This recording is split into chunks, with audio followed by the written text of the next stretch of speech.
Hey everybody, how's it going? Yeah, it's me, Stoner Dave, getting off of work, head on down the road, and thought, this would be a great opportunity to talk about some things that maybe people don't spend enough time talking about, right? So, what I want to talk about is how do you tell when somebody is telling a lie, right? So sometimes it's pretty obvious, they say something that's like just unbelievably wrong, right? It's just so far out in left field that there's no way that they actually believe it, and there's no way that it's actually true, right? Now, this can oftentimes be just somebody that's joking around, like saying that they were a touring musician, right? Other times, people lie just because, they want you to think highly of them, right? But the way you can tell if somebody's lying, because there is a surefire way to tell if somebody's lying. It's not, will they look you in the eye, or can they keep themselves calm, and can they look at you while they're saying? None of that shit will tell you if somebody's definitively lying. You might think they're lying, but it doesn't really show it. There's really only one way that you can actually tell if somebody's lying. And that is they change their story, right?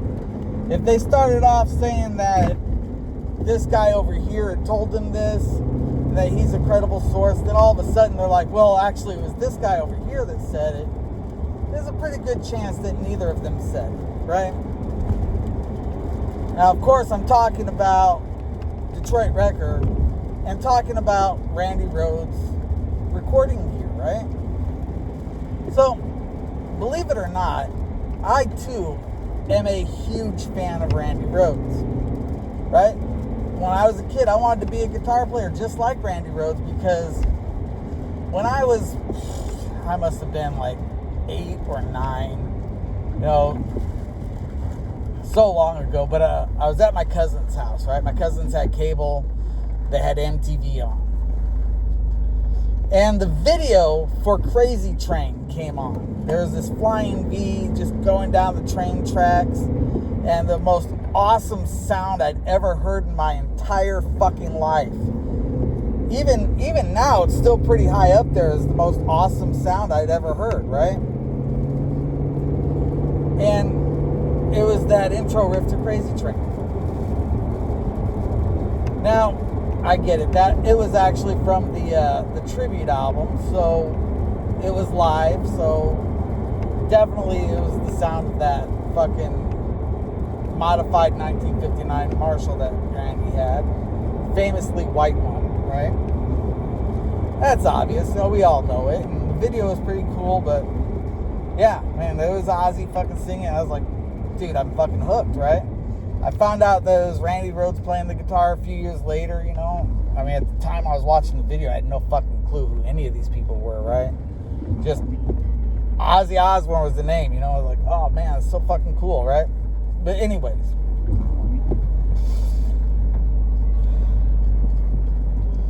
Huge Randy Rhoads fan. So when there's articles about Randy Rhoads or featuring Randy Rhoads, I read those articles, right? As much as I can. So, when Detroit Wrecker was talking about Rudy Sarzo had told him that Randy was playing with a Fender Champ, I checked it out. And Rudy Sarzo made a comment about Randy recording for Quiet Riot with a Fender Champ. Not with Ozzy, right? Quiet Riot. And those were demos, right? Those were demos to give the studio heads, the people at the label, an idea of the sound that he was going for, right? It's not the same as recording the finished product. Anybody who's ever been in a fucking recording studio will tell you, recording the demo is pretty quick and easy. Recording the fucking actual song, that takes a lot, and you have to work to perfect it, blah, blah, blah. And usually there's a big fucking difference between the demo and the song, right? And if you don't believe me, check out some of the demos that Megadeth has released for some of their hit songs, right? They sound like shit, really. I mean, nothing about Megadeth. You know, Megadeth has got some fucking great fucking songs, but you listen to the demos of those songs and they're really raw and unrefined, right? I mean, it's still badass. I mean, it's fucking Megadeth, right? But compared to the studio recording, they sound like shit. Well, when Randy recorded Blizzard of Oz, he definitely used a 100-watt Marshall. Now, this is according to the producer Max Norman, and as an added an added bonus, it's confirmed by none other than Bob Daisley, the bass player for Blizzard of Oz. Now, Detroit Records said that he'd seen it in this book, For Fact's Sake, by Bob Daisley. I gave the book a little run through, and no mention of Randy using any fucking amplifiers, right? No mention of Randy's gear in that entire fucking book. So why is he saying to look at that book? Because, well, he assumes that you don't have access to it, right? Because if you had access to it, you'd be able to review it and see that it's not there. Well, newsflash, it's a published book. Everybody's got access to it. You just have to go and look for it, right? So I took a look through it, and no mention of Randy's gear anywhere in that book. However, there is an article in, I think it's called Guitar Flyer, where he talks about using Randy's gear to record with. See, not only did Randy record Blizzard of Oz using a 100-watt Marshall, Bob Daisley recorded using the same 100-watt Marshall that Randy used. He borrowed Randy's amplifier to plug into. So, not only is Randy recording through this 100-watt Marshall, which, according to Bob Daisley, is a 1959 SPL. I don't know what any of that means. Doesn't mean anything to me, right? I'm not a big fucking amplifier guy. I have my amplifier. I know how they work. I know how the circuitry goes and all that fun shit, but I don't know anything about what a 1959 SPL means. I can only assume 1959 would be the year that it was manufactured. SPL is probably some super polymorphic lexicon, some other shit, right? Who the fuck knows, right? But I'm sure some of you know, right? You guys obviously more amplifier fans than I am, but neither here nor there as far as the argument is concerned, right? Because simply put, Randy did not record anything for Ozzy using a Fender Champ. Now, for Quiet Riot, sure, he quite possibly used the Fender Champ. Not even going to try to argue with that.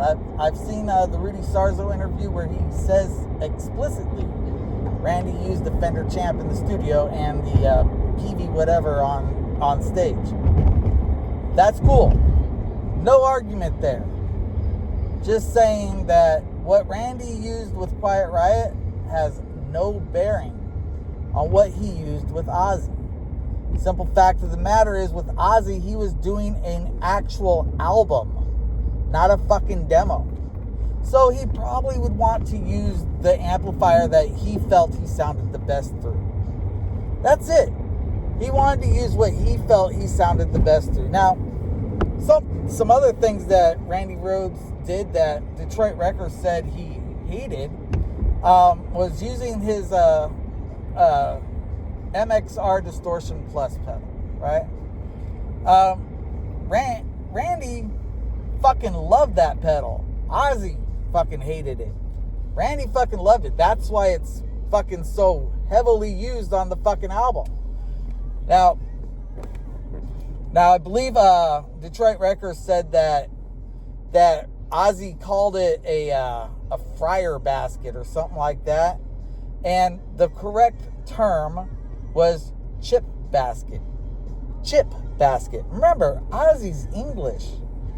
They don't call them fries in England. They call them chips. And a chip basket is a same thing as a fryer basket. It's just on the other side of the pond, you might say.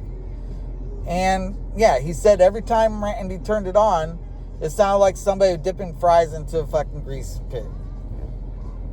So that's it, right? But the reason why it's being used is because Randy fucking loved it. Not hated it. Randy fucking loved the sound of that thing. And he said that he'd feed back on it all the time. And no, he would feed back when he wanted to feed back, but he knew how to control it. He knew exactly how to fucking get the sounds that he wanted out of that thing. And that was the sound that he wanted. Now, there's a lot of fucking folklore that goes along with this album. You know, it's not necessarily a cut and dry fucking argument, right? But the one thing that we do know for fact is that Randy was using a Marshall. There's 3 people now, well, 2 verified people that have said it's a fucking Marshall. Now, the other thing that Detroit Records said is that there's people in the music industry that'll do anything for a dime, right?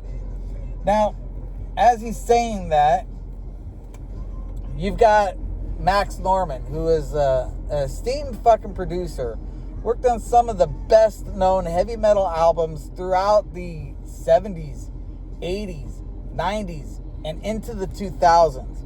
Retired now. Not working in the music industry. He retired. And he retired during a time when musicians did actually make money. See, I remember I think I was in high school at the time. And a teacher was talking about the highest paid professions. Asked us what we thought was the highest paid profession. Number 1 answer from the students, professional athlete. Number 2 answer from the students, movie star. Number 3 answer from the students, rock star. Well, teacher who had gotten all the fucking facts and figures tells us, no, you're actually wrong. The number 1 paying profession, professional musician. Professional musician was the highest paying position in this year. I don't want to tell you what year it is to give away my age, but it was definitely into the 90s, right? So, into the 90s, professional musician is the highest paid profession.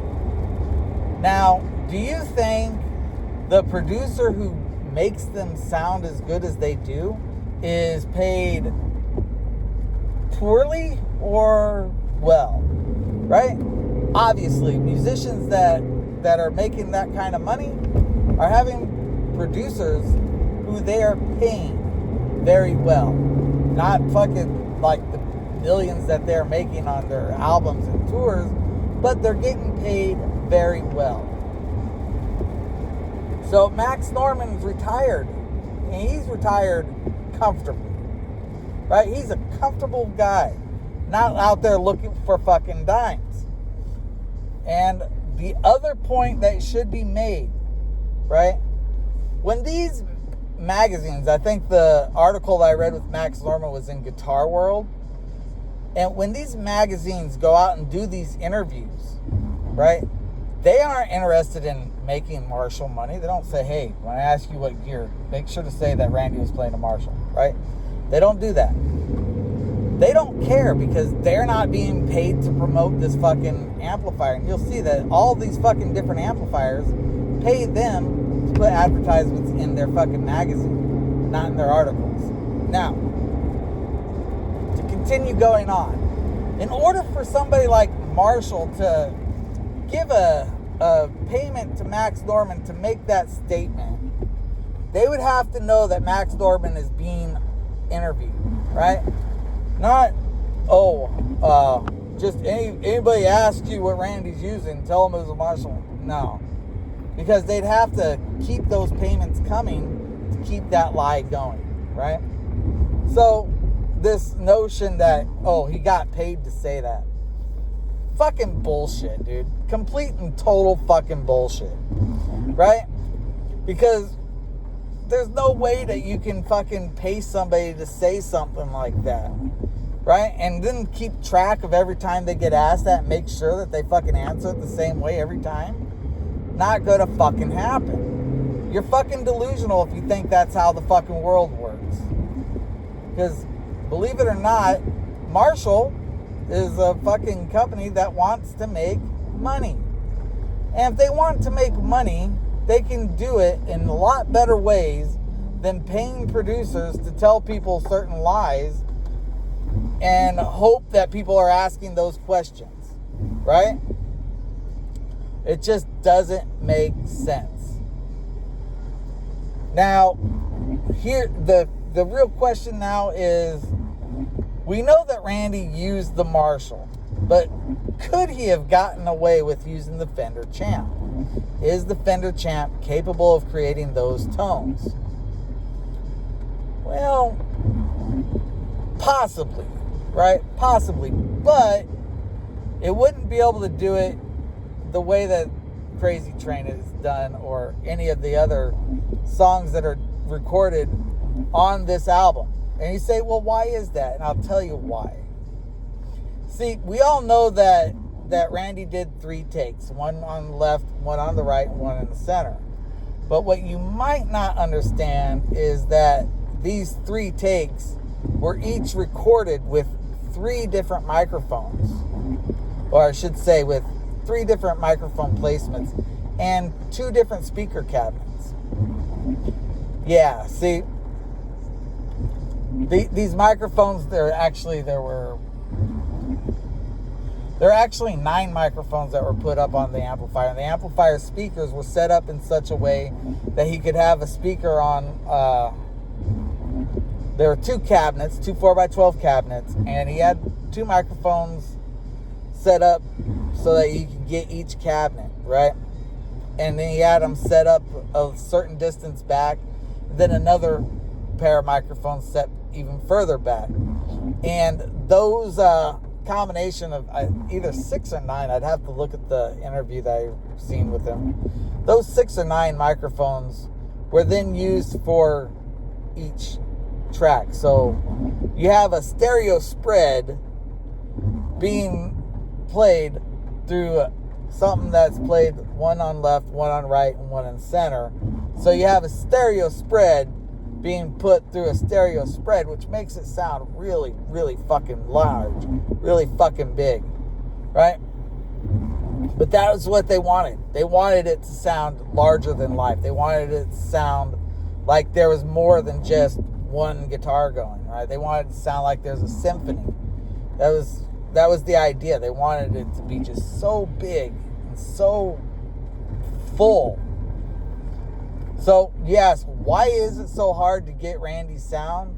It's not because you're using the wrong amplifier. And it's not because you don't know how to set the settings right. It's because you don't have 6 microphones spread out a certain distance apart from each other and then playing it left, playing it right, and playing it center. So usually what you have is you'll have the guitar player and he's mic'd left, right, and center, and he'll play the track a few times and they will layer it. But for Randy, it was everything that he's got on the left channel was played on the left channel.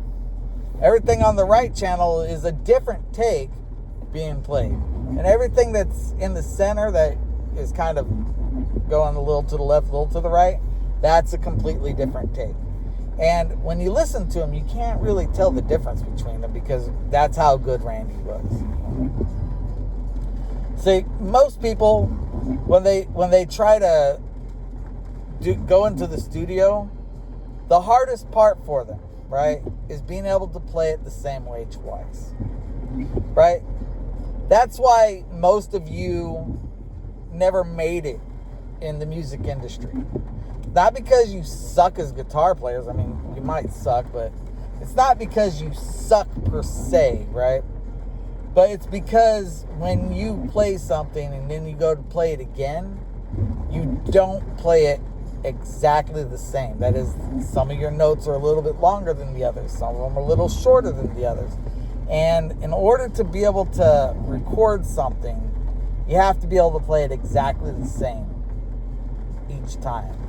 And yeah, there'll be slight little microsecond differences, which is really the whole point of doing it like that, right? If it was exactly the same, then you might as well just copy the track and put it wherever you want it, right? But no, that little bit of microsecond delay creates a wonderful effect that makes it sound like you've got two guitar players harmonizing explicitly well.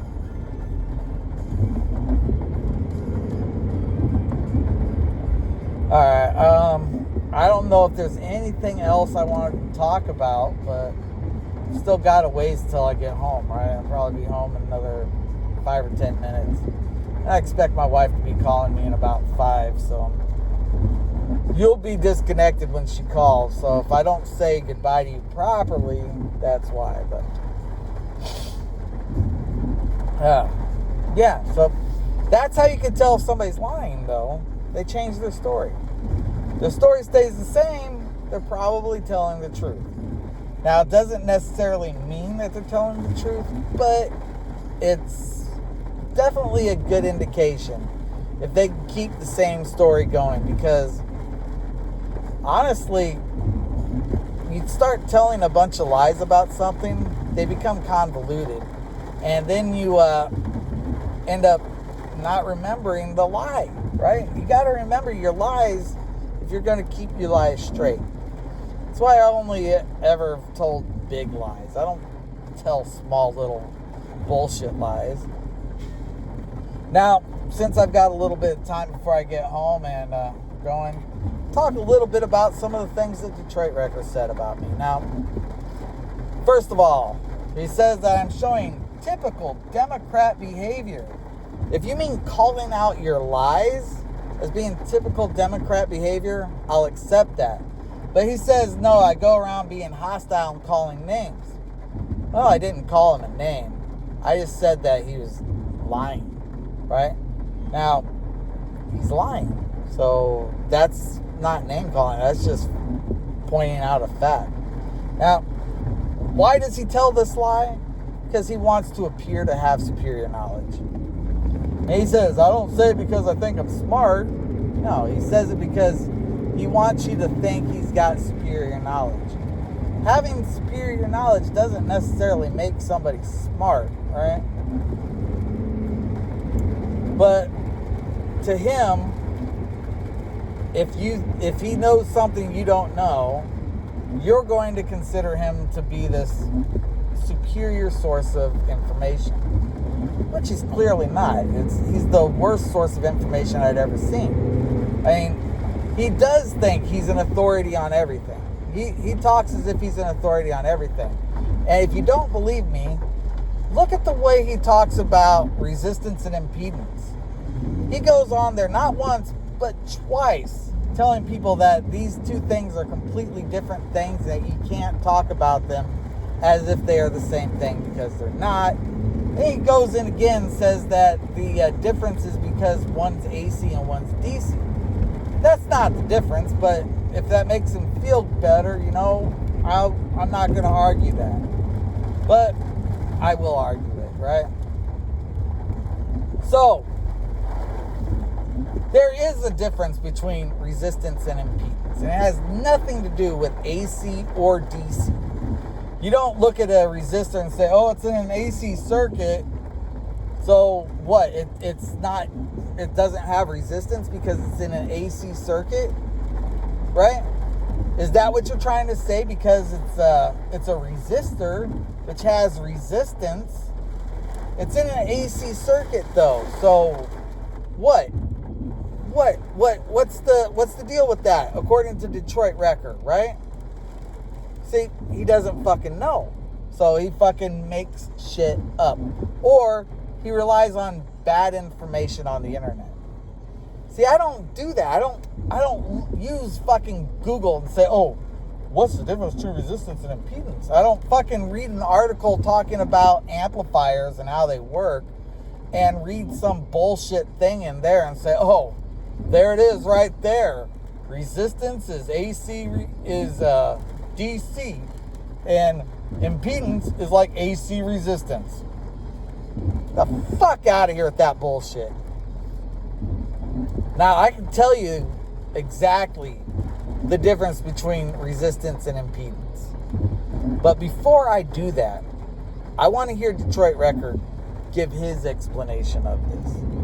Because his is going to probably be like a 5-second thing where he just says something about AC and DC. And that's because that's as far as he understands it. And again, that's wrong. It's an oversimplification. Simply put, DC circuits have impedance too. Yes, DC circuits have impedance too. So, take a moment, take two, and try to learn about the subject you're going to talk about. Don't just fucking Google some bullshit on fucking the internet and say, well, he's talking about amplifiers. Because, I mean, the article that he posts talks about high impedance signals. Right? Saying the signal has impedance. And it's like, what the fuck are you talking about? No, a signal doesn't have impedance. A source has impedance. A fucking load has impedance. But a signal itself does not have impedance. There's no such thing as a high impedance signal. There's no such thing as a low impedance signal. There are high amplitude signals, there are high frequency signals, there are low amplitude signals, and there are low frequency signals. There's no such thing as a high impedance signal, and there's no such thing as a low impedance signal. Signals are not measured according to their impedance.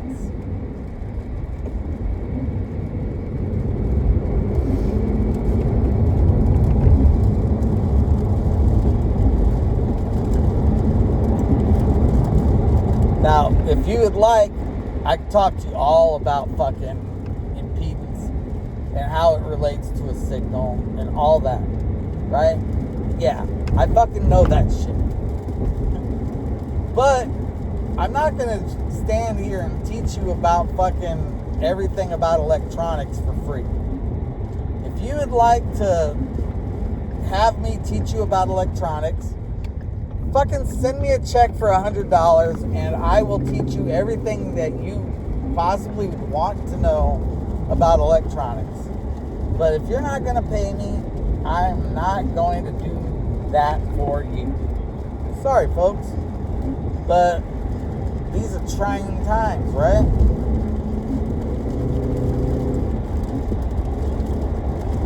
Now, I'm almost home. I'll be pulling into home in a moment now. Rainy, wet Seattle. I guess I knew the weather was going to be like when I decided I wanted to move here, though.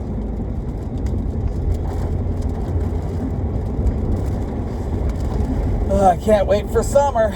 Cannot wait for summer. Got a little glimpse of it the other day. The sun was out. It was beautiful, but that was then and this is now. Why is my AC set so low? Who the fuck? My AC just came on. I'm fucking freezing my fucking hands off. Alright. Is there anything else I wanted to say? I'm surprised my wife hasn't called because we're supposed to go do something at 2:30. Maybe she just got caught up at work. Oh well. It happens. It happens.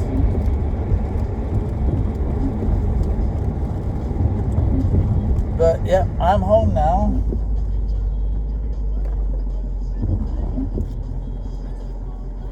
Are you gonna fucking go? The fuck is this bitch?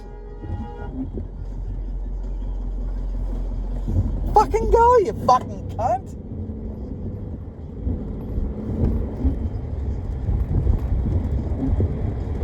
Oh well. It is what it is, right?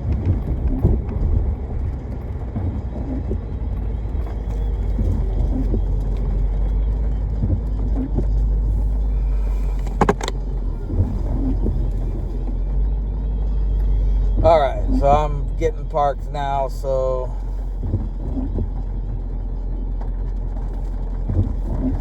and I can definitely park better than that. So I just got to do a quick out and in.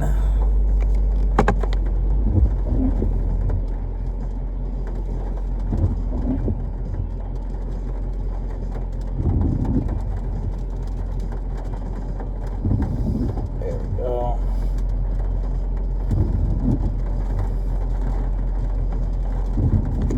All right, I am parked. So that means I'm going to say goodbye to all y'all.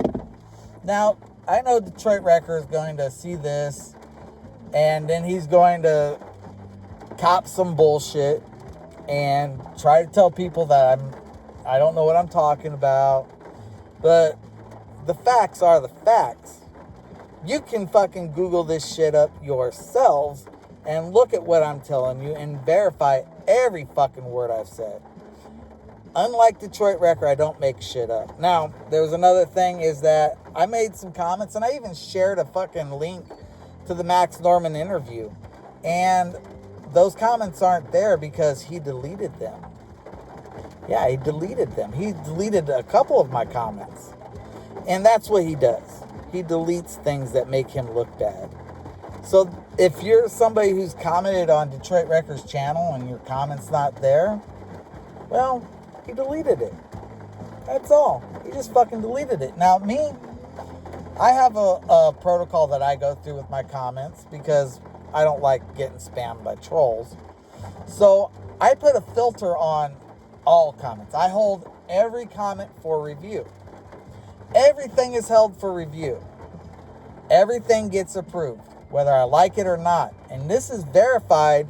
If you go and look at one of my videos, I can't remember which one, but there's a comment and it's, depending on your POV on this subject, how you interpret it, you know, it's very offensive, right? It's offensive and could be taken as being kind of racist, right? So I don't necessarily agree with the view, but I'm not going to delete it because that wouldn't be fair, right? I am a big believer in free speech. And I think that even if I disagree with what you're saying, it should be allowed to be said. And if it's something that's not factual that I can easily disprove, I'll disprove it. If it's something that maybe I don't agree with, right, then I may or may not engage you and debate about it. But more than likely, I'll just leave it alone. You know? Just leave it alone. Let nature take its course, right? But it is what it is. So I'm home. I'm going to go inside, smoke a bowl, take care of some business. Y'all have a great night.